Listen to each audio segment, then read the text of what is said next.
It's beautiful. Ooh, you are so right. You has got something wrong with y'all. My derby name is Prissy Galore, and it's kind of a. When I originally started derby, I wanted something like super badass that no one else had. Yeah. My good friend who got me into roller derby actually called me up one day and said, "Hey, what do you think of Prissy Galore?" And I was like, "It's all right." She had been watching some James Bond stuff and thought about it, and I was like, "It's different, but it's not. It doesn't, it doesn't strike fear." Right. And so I did a poll, like a bunch of, with a bunch of different friends and family, and they like Prissy Galore, and it hasn't been chosen, and Cool. I stuck with it. So if I have kids one day, I don't have to worry about like my kids saying, "Oh, my mom was Pussy this, Pussy that." Like she can be like, "Oh, she's Prissy Galore." Right. And then there's a play on it too, like Prissy whipped, and everyone likes Prissy, and show me your Prissy, and so I'm still trying to figure it out. I don't know if she's a badass, obviously. Yeah, it's like I'm thinking, in a movie, you could like bring like hidden weapons on track. That's what I think when I think of Pussy Galore, bring all these like deadly gadgets on the track with her that I like it. I can go with that. poison dart gun or something. But no one thinks about it because she's Right. nice. Right. So yeah. Are you a Kevin Smith fan at all? Yes. I've always been curious. Has Boo Boo Kitty Fuck been picked by anybody? I don't know. I don't think so. I haven't seen it on there. You know what I'm talking about, right? Yeah. Boo Boo Kitty Fuck. Forgot about that one. My derby name is El Bibop, Yeah. and the story behind it is, well, my real name is Laura Beth, so my nickname my whole life was LB. So I wanted to choose a name that would be kind of easy for me to adjust to. Because there's kind of this weird transition time whenever like, people are calling you your real name, but then they're calling you your skate name, and you're trying to get used to it. So I was kind of trying to make that easy for myself. And then also, the Terminator is awesome. That's true. Oh yeah. I knew I should have brought my gun. And I just kind of, it was like a light bulb from heaven. I thought of it and I was like, this is going to be my derby name. So. Whenever you're on the skate track, like in the back of your head, are you thinking, Yeah. I get the look on my face. It's like very like, you're going down on the Terminator. It's pretty awesome. I'm Lacey Bones, and originally I was the biggest, second to slowest girl in my class, so I didn't want anybody to call me lazy. I was going to call myself lazy, so it became Lazy Bones, Lacey Bones. But now it's become a lot more of the hard masculine of the bones, the metal, and the soft feminine of the lace. nice. My derby name is Dyer's Eve, and Dyer's Eve is a Metallica song Nice. from Ride the Lightning. No, it's from Injustice for All, not Ride the Lightning. Metallica is one of my favorite bands, and I wanted. Let me take these off. And I wanted a name that is music related, and my number is Unforgiven, which is another Metallica song. Cool. And from the Black album. So that's that. Cool.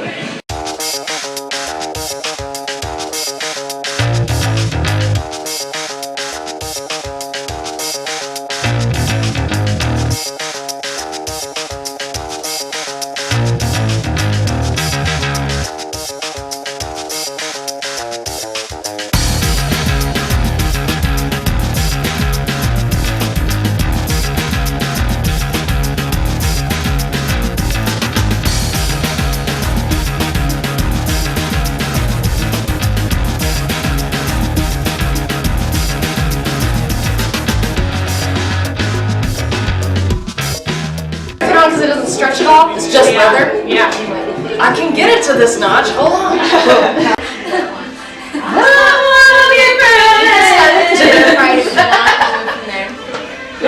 Start with Terrified. Which liquor store did you go to? Armando's. See. I went to elementary school with a kid named Armando. Sorry, thought I'd share. Armando. Shut up, asshat. Someone pulled me over. I have 3 bags of dildos in my car. I gotta make sure we get a good angle of my boobs. We'll get your boobs, I promise. You can't miss them from the center. Do you want me to like turn? Alright, you guys tell him to cut when if I say something that's too anti-other teams. Andy almost broke my face. Don't worry, Now we're kissing. We're kissing? We're kissing. Oh. you're in constant motion. Elle, get in there. Hey. Sorry, we get one joke and then we're gonna ride that till it's dead. Probably because she keeps spamming people. Give me that look. I don't know how I feel about this. We need to sell candles, damn it. I broke wind, okay? I messaged people from my iPad. Here, hold on. Sending one. And Yeah, I was gonna say that. I'm gonna send something. Like you're busting. And she's already trying to take me. Like you're busting. Yeah! Oh yeah! Yeah! Unleash the pythons! Busting. Such guns, very power. Carry me out, there's no doubt. Better not together. Up and down in the round. I wanna live forever. Carry me out, there's no doubt. Better not together. Up and down in the round. I wanna live forever. Lost and alone, needing help. But I'm helpless. Hold me down, shut my mouth, leave me your pollution. Tie my hands, close my eyes, it won't be your solution. What Pickles 8 is a hashtag? It should be. There'd be a lot of tweets about that. Oh, Jesus. You're okay. This thing's about to come off its It's about to blow. Yeah, it does that. It doesn't blow, but it does come off its It just blows up. It will, but you gotta put a couple drinks in it first. Ow! You have to growl a little bit with it. Come on. There we go. There we go. That's great. Put it to your point it to That's your your temple. candle. Point it Really to nice. The unicorn shot for Prissy. You know she point wants. it to your temple. That's real weird. That's real weird. That's real weird. That's great. Alright. Japanese fetish fans. Hold me down, shut my mouth, leave me your pollution. Tie my hands, close my eyes, it won't be your solution. But I'm helpless. But I'm helpless. Lost and alone. Hang up the phone. Because I'm helpless.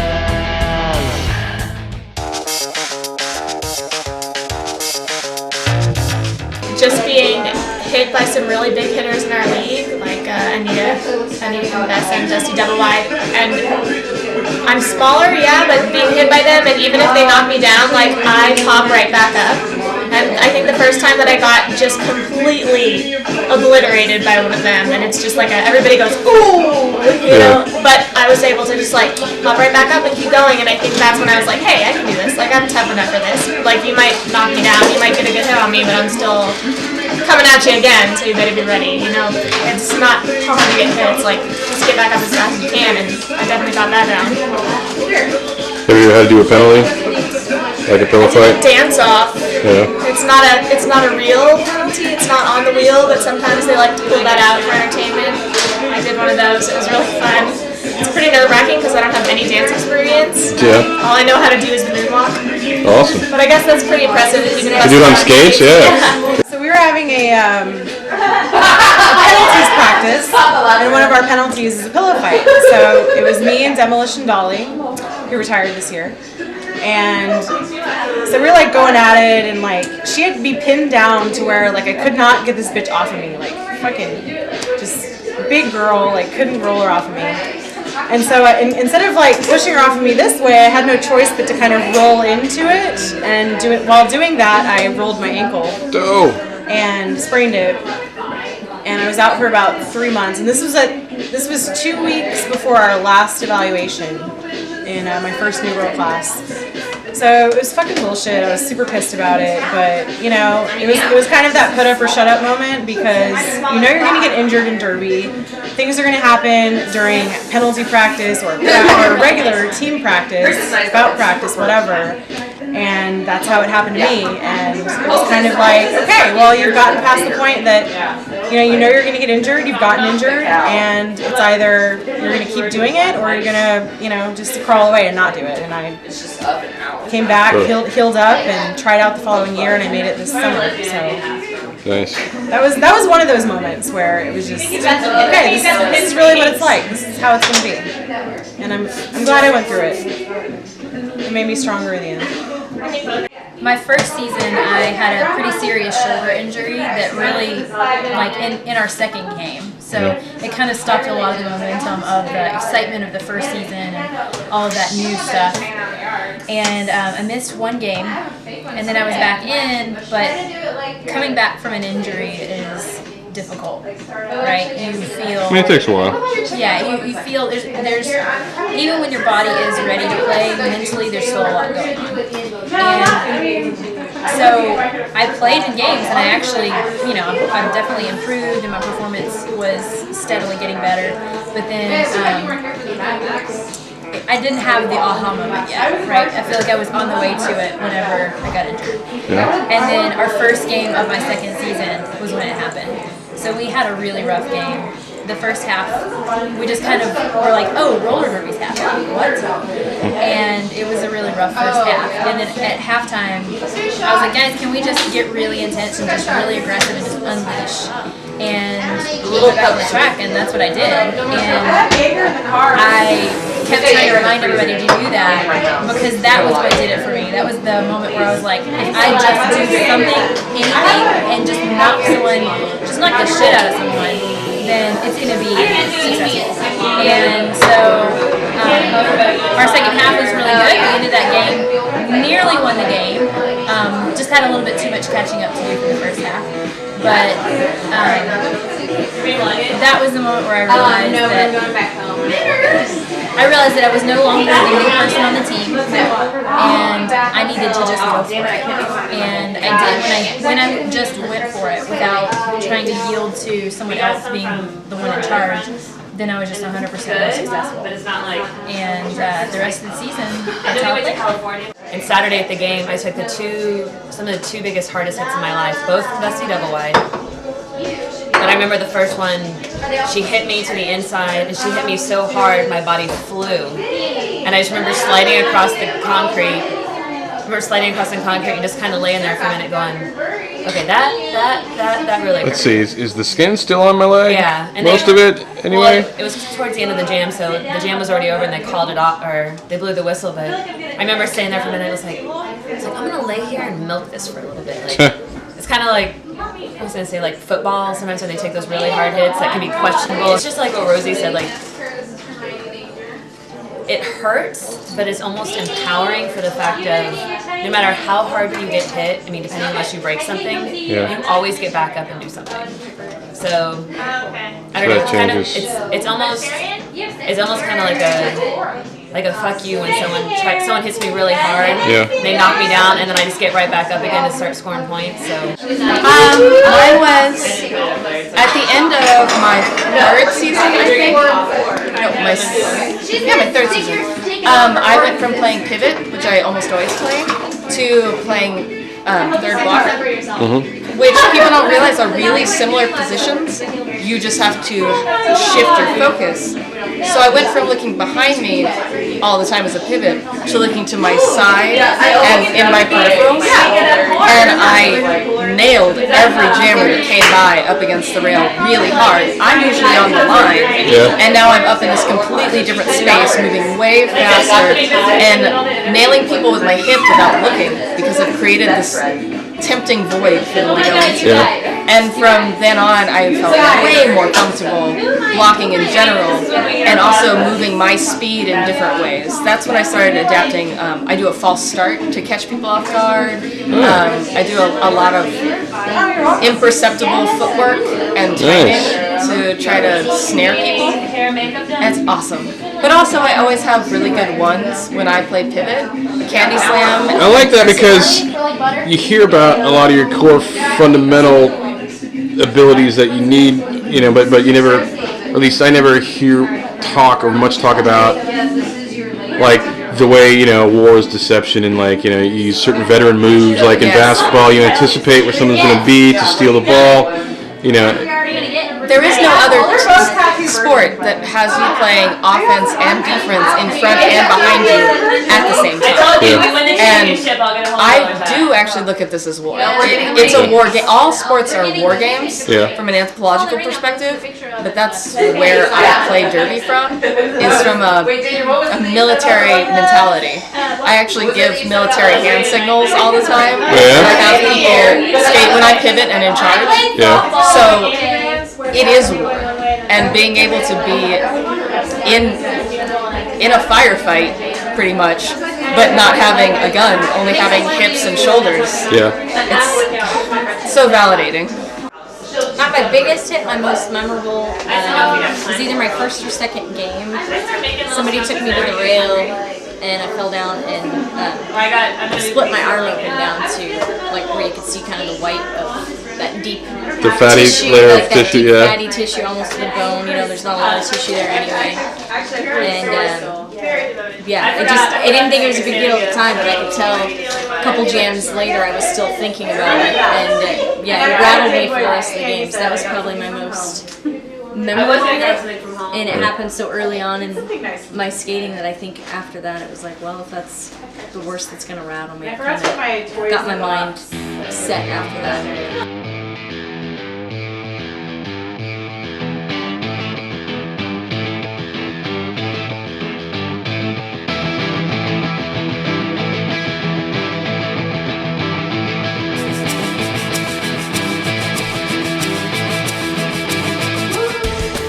I'm just saying, when I think of the Holy Rollers, I think of class, so it makes me think of wine, not beer. But we're roller girls. We should be all like fucking beer and pizza and cheeseburgers. That doesn't make. I'll be on the But left. we're the Holy Rollers. What would Jesus eat? What would Jesus Last eat? version of roller girls with roller girls. This is what we would do if we were the disciples. We would drink beer. Oh, yeah, of course we do. We're getting too caught up in the details again. That finger a millimeter to the left. God damn it, not that finger! Your hand is actually over her shoulder because you're actually Touching the next person. Oh, okay, okay. We'll just, like, when we get that cluster, You guys, Anita just told us that she really is pregnant for real this time. the roller girl version of it, which The roller I girl feel like version. would be like. You really made me sad You for a really fucked second. up, Jesus. I believed you, you filthy Going whore. away party. Oh, that's gonna be a good one. Look, Senate, look. Your head's too crinkly. Laura is listening really intently. Where's dangerous? Where's she supposed to live? Minnie, Drifting. No, we're still looking at Jesus. where am I looking? You guys are so unprofessional. Get it together. I guess I'm driving Chrissy to Rose's house tonight. Listen, oh my god. Also like,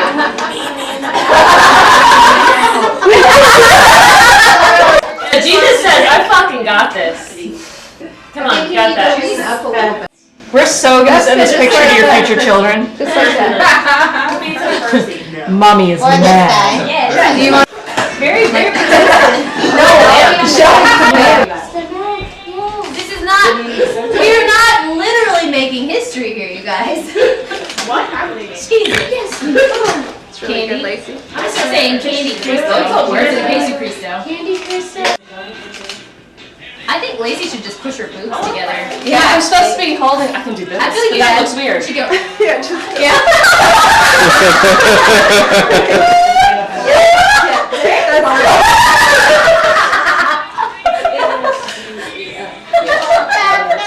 Oh my God, you two are. You can leave your hat on. What am I doing? All of these? Yeah.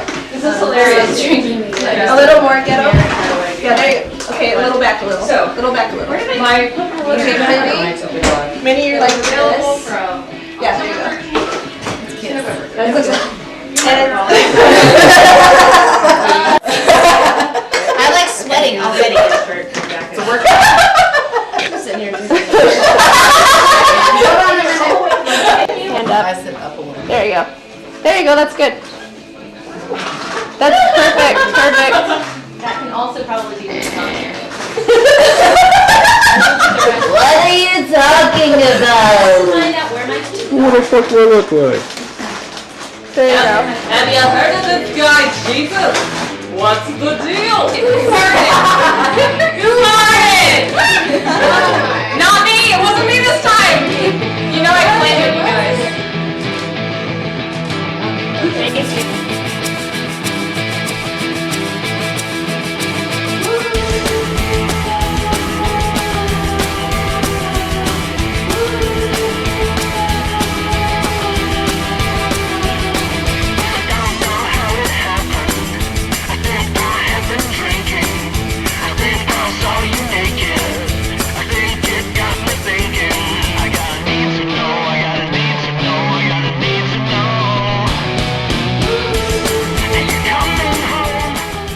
Like any sports league, you've got various teams that play different styles. Like some are like really rough defensively, some have like a free-flowing offense.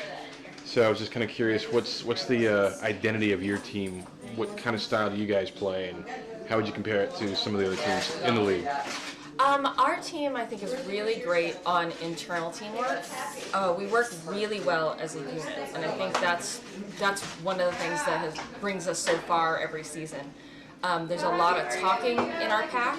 There's also a lot of nonverbal communication in our pack. We spend a lot of time learning each other's body language and how to take cues without having to talk. For those times when you're surrounded by people and you need to be saved, we have ways to talk to each other without speaking aloud. Sometimes our heavy defense is not quite as evenly matched with other people's hard offense. There's some teams who are known for being kind of power offense and for having their star offensive people, and we take pride in not being reliant on any superstar, on having a lot of even pull, a lot of really strong people in every position. That's what gets us far every season.